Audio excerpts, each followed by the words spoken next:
Hey guys, this is the Helpful Lockpicker here, and today I want to ask you all a question. It is something that I have seen done many times before, and I may do with my channel. So I would like to go over that with you in just a second.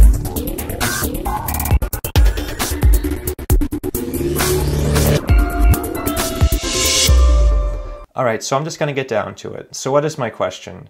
My question is, I have seen many different lockpicking channels and YouTube channels in general that do not strictly follow the niche that they are making videos for, and sometimes they'll branch off and start to put together some off-topic videos just to spruce things up.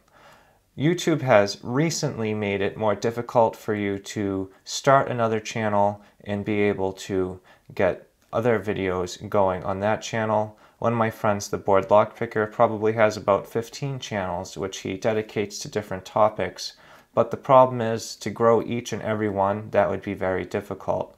So my question today is, how would you feel if you saw my channel and other channels in general sporadically posting off-topic videos that are not related to lockpicking?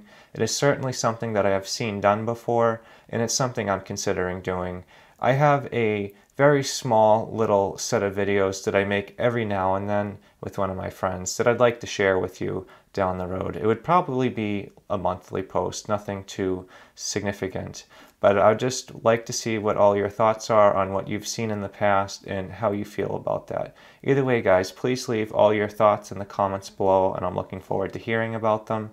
Either way, if you have any questions or suggestions for this channel, always feel free to email me or send some comments below. I try to read and respond to everyone's comment as best that I can.